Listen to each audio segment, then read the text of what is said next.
औज़ुबिल्लाहिमिनश्शैतानिर्रजीम बिस्मिल्लाहिर्रहमानिर्रहीम रब्बिश्रह ली सदरी वयस्सिर ली अमरी वहलुल उक़दतम मिन लिसानी यफ़क़हू क़ौली।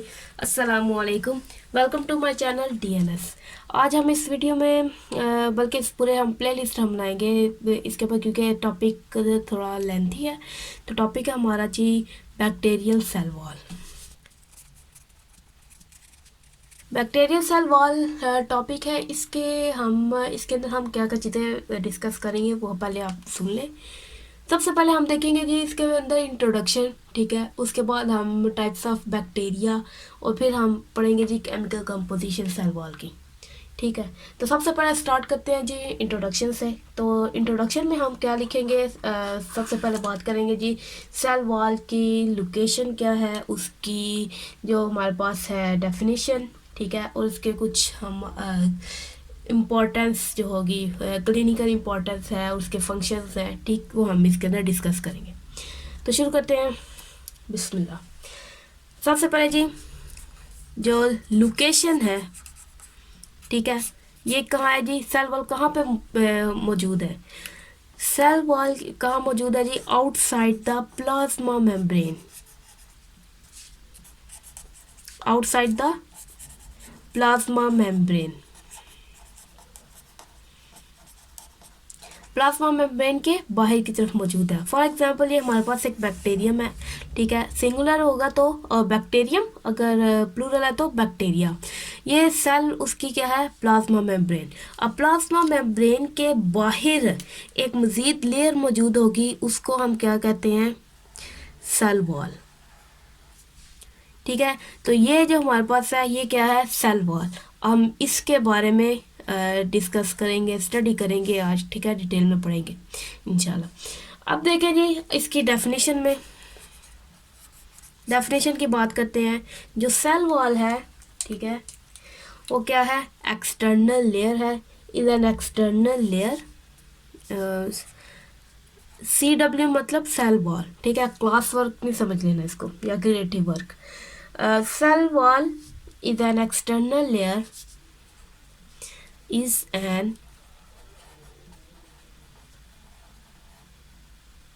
external layer, ठीक है, present outside the plasma membrane, present outside the plasma membrane, PM not prime minister but plasma membrane, ठीक। आगे that gives shape to cell, इसके अंदर डेफिनेशन है। डेफिनेशन के अंदर जो इम्पोर्टेंट कैरेक्टरिस्टिक्स होती है, जो प्रॉपर्टीज इम्पोर्टेंट है, ठीक है, वो हम ऐड कर लेते हैं। और साथ हम क्या ऐड करते हैं, उसके जो मेजर फंक्शंस हैं किसी भी चीज़ की डेफिनेशन लिखते हुए। तो ये क्या है जी, एक्सटर्नल लेयर है, present outside the plasma membrane, that gives shape to, that gives shape to the cell. Cell को क्या करेगी, एक खास शेप देगी cell wall. And prevent the bacterial cell from osmotic burst. जो ऑस्मोटिक बर्स्ट है, ठीक है, उससे उस बचाएगी। ऑस्मोटिक बर्स्ट ही हम आगे हम देखते हैं, ठीक है। तो ये होगी हमारे पास उसकी लोकेशन और उसके बाद उसकी डेफिनेशन। अब हम बात करते हैं इसके कुछ फंक्शंस की, ठीक है। इसको हम कर लेते हैं जी, हाईलाइट कर लेते हैं, अंडरलाइन कर लेते हैं, स्टार कर देते हैं कि इसको हमने भी मज़ीद डिटेल में पढ़ना है। अच्छा जी, सबसे पहले अब हम देखते हैं इसके मेजर जो मज़ीद हमारे पास ये फंक्शंस आ जाएंगे, ठीक। सबसे पहले जी हम इसके बात करते हैं कि वही चीज़ आ जाएगी, क्या करते हैं जी, गिव शेप,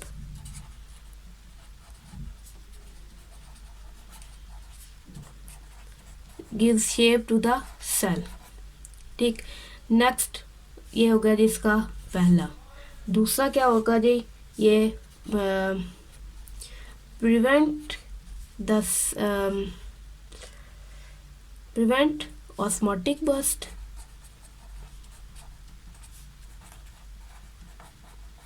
ठीक, दो जो हमने डेफिनेशन के अंदर लिखे थे फंक्शंस वो हमने दोबारा से इधर लिख लिया सेपरेट हेडिंग के अंदर। अब तीसरा क्या है जी हमारे पास फंक्शन, सेल वॉल क्या करती है, रिस्ट्रिक्ट कर देगी, restrict the size of cell. ठीक है, सेल का जो साइज है उसको एक महसूस हद से बढ़ने नहीं देगी। ठीक है, उसके बाद है जी सेल वॉल अगर ना हो तो सेल डिवीजन नहीं होगी। ठीक है, अच्छा अब देख लेते हैं जी, इसका लिख लेते हैं, cell wall is essential for bacterial growth and survival. ठीक है, इसेंशियल फॉर बैक्टीरियल ग्रोथ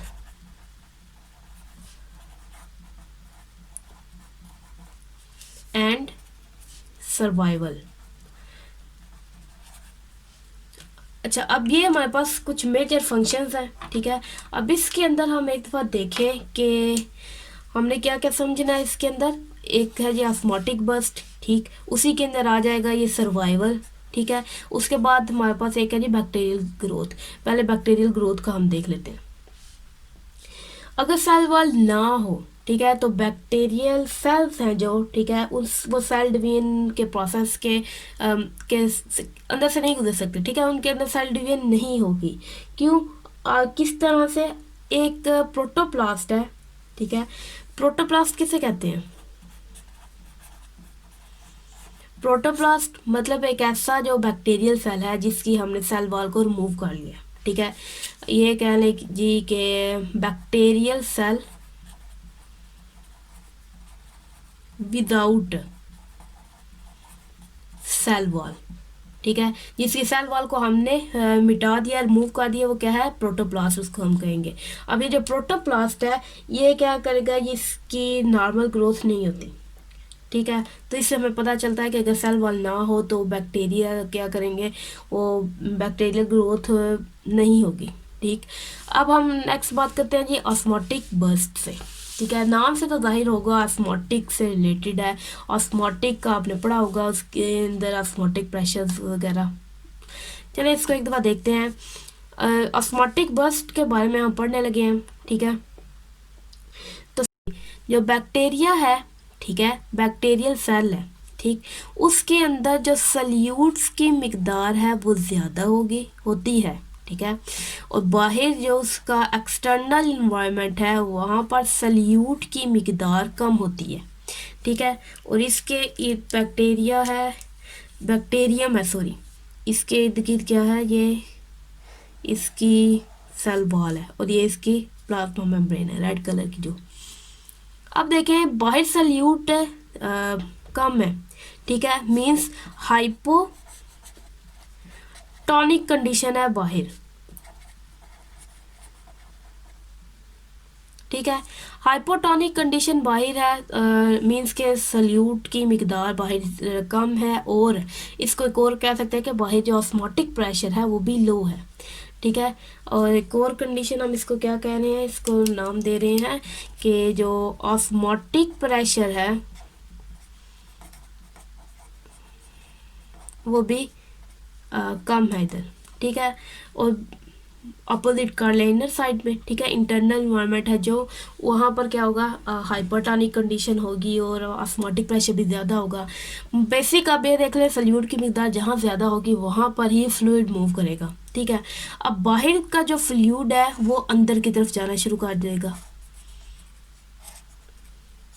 ठीक है, अब अंदर जाएगा तो जिस आपने पढ़ा है कि पिछली क्लासेस में कि जो प्लांट सेल है, ठीक है, प्लांट सेल का जो वैक्यूल होता है वो टर्जिड हो जाता है बहुत ज़्यादा स्वेलिंग की वजह से। ठीक है, तो इसी तरह से क्या होता है कि ये क्या करते हैं, सल्यूट्स के ज़्यादा होने की वजह से इसके अंदर भी फ्लूइड मूव करना शुरू कर जाएगा। फ्लूइड मूव करेगा तो ये भी फूलना शुरू हो जाएगा, स्वेल होना स्टार्ट हो जाएगा।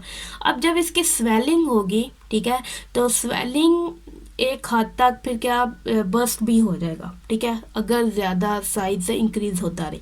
अब इस साइज को रिस्ट्रिक्ट कौन करेगा? ये जो सेल वॉल है, ठीक है, इसको फटने से बचाने के लिए, ऑस्मोटिक बर्स्ट से बचाने के लिए क्या करते हैं, उसके साइज को रिस्ट्रिक्ट कर देती है, ठीक है, उसके साइज को क्या करते हैं, रिस्ट्रिक्ट कर दे, कम कर देगी। अब देखें सेल वॉल क्या कर रही है जी, रिस्ट्रिक्ट कर दिया उसने उसका साइज, और मज़ीद साइज रिस्ट्रिक्ट किया, वो फूलेगा नहीं, मतलब फ्लूइड ज़्यादा अंदर नहीं रह पाएगा, किस तरीके से वो बाहर चला जाएगा। अच्छा, अब देखें, ये हो गया हमने अभी ये बेसिक देखा है कि ये ऑस्मोटिक बर्स्ट मैकेनिज्म इसके अंदर हो सकता है, ठीक है। जो ऑस्मोटिक बर्स्ट इनके अंदर हो सकता है वो नहीं हो पाता, किस वजह से नहीं हो पाता, ये सेल वॉल की वजह से, ठीक है। This one is the cell wall. Cell wall क्या करती है, वो एक रिजिड स्ट्रक्चर है, तो वो उसको क्या करता है, उसको रिस्ट्रिक्ट कर देता है, सेल को ज़्यादा उसका साइज इंक्रीज होने नहीं देगा।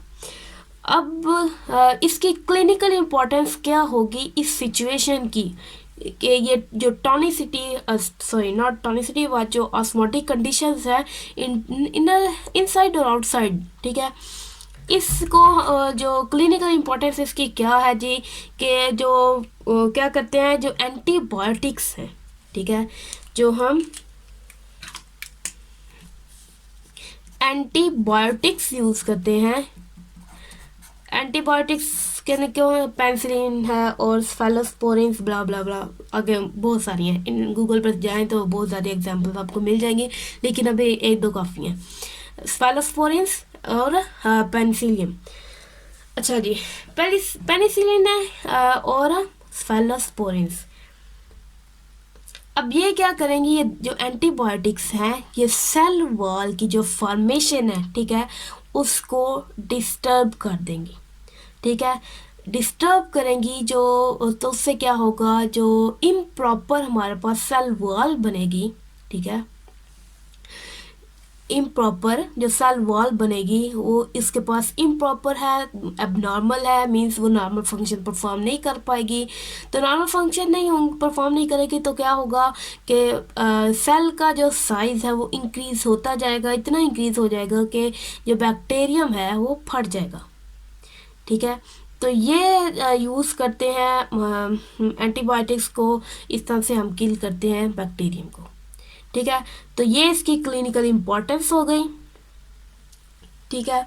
सबसे पहले हमने इस वीडियो में क्या देखा है जी, सबसे पहले हमने देखा है लोकेशन, ठीक है, this one the bacterial cell wall है, उसकी लोकेशन देखी है कि वो कहाँ, आउटसाइड द प्लाज्मा मेम्ब्रेन, ठीक है, ये प्लाज्मा मेम्ब्रेन है, प्लाज्मा मेम्ब्रेन के बाहर की तरफ सेल वॉल मौजूद है।